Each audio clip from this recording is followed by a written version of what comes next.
Banjir yang sebelumnya merendam 14 kecamatan di sejumlah titik lokasi berbeda di Kota Makassar sudah surut. Alhamdulillah ya menjadi sinar. Warga yang sebelumnya mengungsi telah kembali ke rumah sambil melakukan bersih-bersih. BMKG Wilayah 4 Makassar, Sulawesi Selatan tetap mengimbau cuaca ekstrim masih berpotensi terjadi terhitung sejak tanggal 12 hingga tanggal 16 Februari mendatang. Dan untuk informasi terkini pasca banjir yang merendam 14 kecamatan di Kota Makassar, Sulawesi Selatan, kita segera bergabung dengan koresponden Media Group Network, Faisal Wahab, langsung dari Kota Makassar. Selamat sore, Bang Faisal. Apa kabar, Bang? Sore, Hadi. Baik, Alhamdulillah. Oke, Bang Faisal, ini sudah 14 kecamatan di Kota Makassar kemarin terendam banjir. Hari ini kondisinya gimana? Terutama cuaca dulu nih di Makassar, Bang Faisal. Ya, dapat kami informasikan dari Kota Makassar bahwasanya saat ini cuaca terpantau cerah berawan, namun sedikit-sedikit terkadang terjadi guyuran hujan, tapi intensitasnya sejauh ini ada yang rendah, bahkan ada yang lebat secara tiba-tiba, dan kemudian berhenti juga secara tiba-tiba. Dan oleh BMKG sendiri saat dikonfirmasi baru-baru ini mengatakan bahwasanya intensitas hujan yang terjadi di wilayah Kota Makassar berbeda pada hari sebelumnya. Dan untuk hari ini, yang sebelumnya BMKG mengeluarkan peringatan dini bahwasanya di tanggal 12 hingga tanggal 16 mendatang, potensi curah hujan dengan intensitas sedang lebat masih akan terus terjadi seperti itu, Hadi. Oke, lalu bagaimana dengan kondisi banjir saat ini? Dikatakan saat ini banjir sudah surut. Lalu pantauan Anda saat ini gimana? Apakah memang apa yang disampaikan tadi sebelumnya itu kondisinya sudah banjir atau sudah surut atau hanya surut di beberapa wilayah saja? Iya, di informasi terbaru, perkembangan update terkini pasca banjir yang merendam yang tersebar di 14 kecamatan di sejumlah titik yang ada di Kota Makassar, bahwasanya hasil pantauan kami sejak tadi pagi hingga saat ini bahwasanya situasi banjir itu sudah surut di sejumlah titik lokasi berbeda. Aktivitas warga juga sejauh ini berjalan normal seperti biasa setelah sebelumnya sempat terhambat karena banjir terjadi di 14 kecamatan yang ada di Kota Makassar. Tidak hanya merendam rumah-rumah warga di 14 kecamatan dari sejumlah titik, tapi juga merendam sejumlah ruas jalan protokol yang ada di Kota Makassar.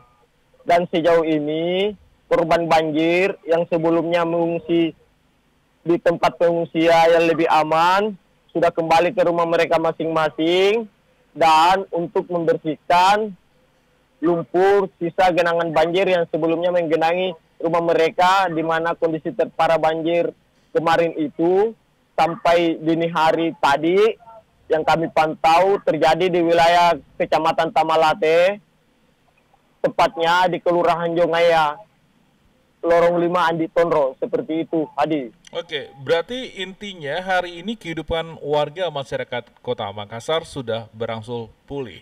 Baik dari jalan protokol yang sudah surut airnya, kemudian juga pengungsi juga sudah mulai kembali ke rumah mereka masing-masing, dan juga banjir juga sudah surut. Begitu, Faisal?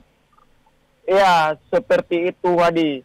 Tapi kendati demikian, peringatan dini BMKG itu masih ada selisih 2 hari ke depan diberlakukan, bahkan untuk mengantisipasi jatuhnya korban dari dampak banjir itu, oleh pemerintah kota sendiri melalui Dinas Pendidikan memberlakukan sekolah jarak jauh bagi sejumlah siswa sekolah di tingkat SD dan SMP.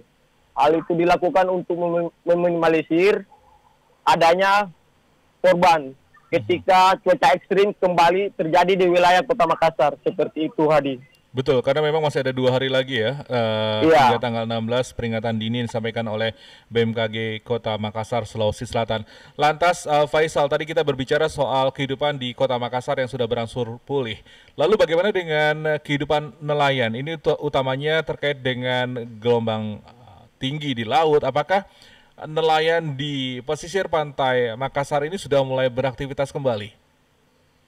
dapat kami informasikan sendiri kalau untuk situasi di perairan wilayah Kota Makassar, suas ketinggian gelombangnya itu mencapai di ketinggian 1 meter, 1,5 meter hingga 2 meter, bahkan di beberapa perairan tertentu seperti di perbatasan NTT antara perairan NTT dengan Sulawesi Selatan itu bahwasanya ketinggian gelombangnya itu bahkan mencapai ketinggian dengan 4 meter. Olehnya itu kewaspadaan kepada nelayan yang beraktivitas di laut tentunya juga khususnya terhadap kepada para pengguna jasa kemaritiman juga diberlakukan oleh BMKG. Sementara itu untuk pasang air laut sendiri oleh BMKG diprediksi itu terjadi sekitar pukul 19 malam dengan pasang ketinggian itu 1,3 meter untuk hari ini. Seperti itu. Baik, jadi meskipun kondisi di kota sudah mulai kondusif, namun yang mesti atau yang juga diminta oleh BMKG adalah mengimbau masyarakat bahwa peringatan dini ini masih ada 2 hari ke depan hingga tanggal 16 Februari, sehingga masyarakat yang di perkotaan maupun juga masyarakat nelayan juga diminta untuk berhati-hati karena tadi Faisal menyebut bahwa ada potensi gelombang tinggi di laut dan juga air pasang, begitu ya Faisal? Iya, Hadi.